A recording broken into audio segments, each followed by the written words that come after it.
So, welcome back to blog post video 3 about helping our children get ready for the return to school in September. So, we've looked at the kind of neuroscience of anxiety, we've looked at what cognitive distortions are. In this post, we're going to look at how we can build the bounce and balance best in our children's brains to help them cope with the incoming complexity of a return to school. And in the final video, we're going to look at management of emotions and things called desirable difficulties. All of these are skills that we can build into our daily habits. So welcome, my name's Andrew and I work at a company called Action Your Potential, supporting the work of hundreds of schools across the country. So in this video, we're looking at self-care, not as a self-indulgence, but it is a superpower because the brain builds the mind. And what we want every child that we work with to understand, and particularly as we're preparing for September, is that well-being is a skill and we can be the best version of ourselves every day if we follow some simple rules around habits. The skills that we have in relation to well-being, we often don't think of well-being as a skill. We think of it as a bit of luck, but actually well-being is something that we can plan for. We plan for our work, we plan for our goals, we need to plan for our well-being. We want our children to be the best version of themselves. We want us to be the best version of themselves. There's a way of managing that process every day so we can all be the best for the world.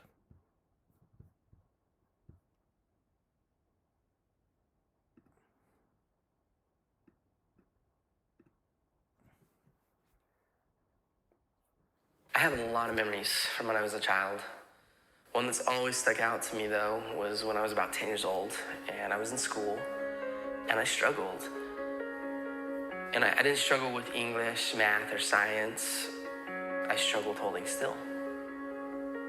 And I would try to listen and focus and process ideas, but I couldn't help myself. And to be honest, I would sit there, and then I would just start tapping, and the students in the class would look at me, and they'd say, "Hey, stop tapping." A lot of the time, I didn't even realize I was doing it. And then eventually even the teachers got after me and they would yell at me and they'd say, "Clint, you have to stop tapping." It got so bad that I got sent to the principal's office for tapping. And he said to me, "Okay, maybe when you go back to class, just try sitting on your hands." And so I did. I went back to class, and when I felt myself starting to tap, I did this. I sat on my hands. And that worked for about 5 seconds. One time I was tapping in class, and my teacher, Mr. Jensen, he looked at me and he yelled. And he said, "Clint, stay after class."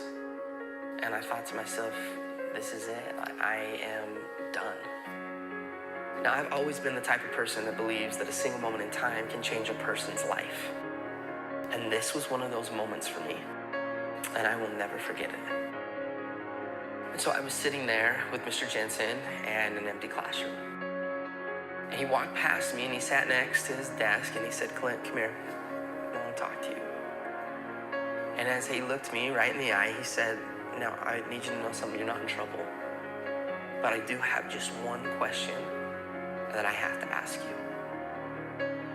And he asked, he said, "Have you ever thought about playing the drums?" And in that moment, Mr. Jensen, he leaned back and he opened the top drawer of his desk. And he reached in and he pulled out my very first pair of drumsticks. And he held them in his hands and he looked at me and he said, "Hey, Clint, you're not a problem. I think you're a drummer."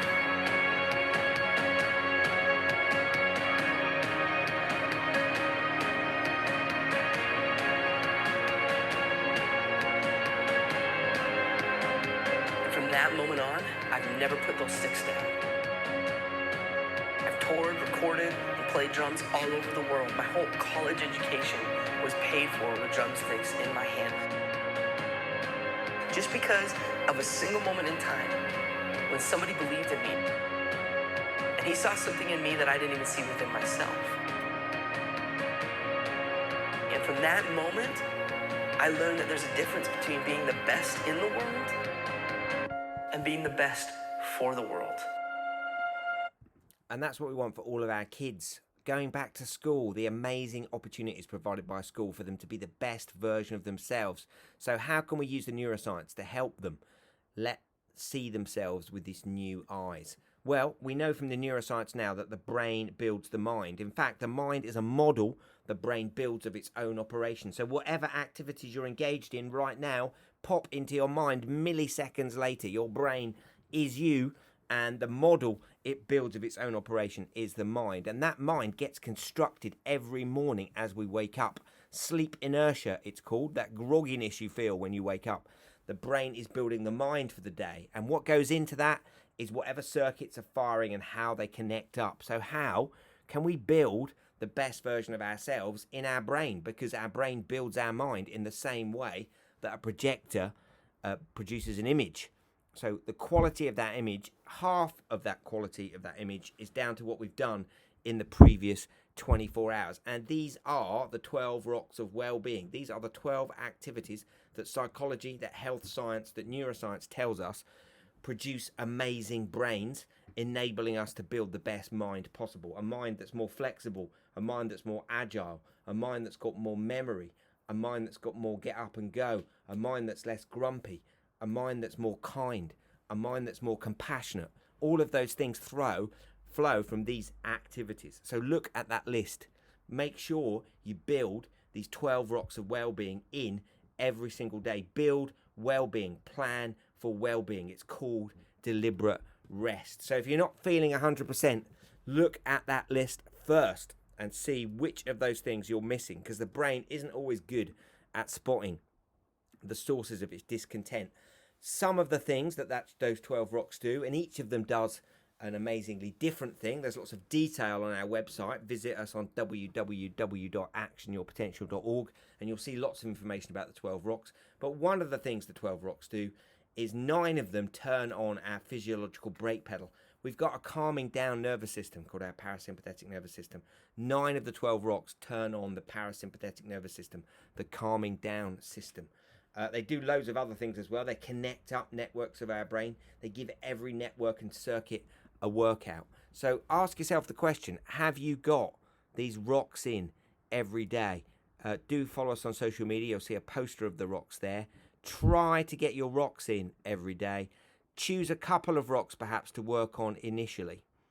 Thanks for joining us for this video. The final blog video is following next, and that's all about desirable difficulties and how to build that best version of ourselves and move us forward, challenging our anxiety in ways that we feel that we can respond to, responding more positively to negative emotions. See you soon.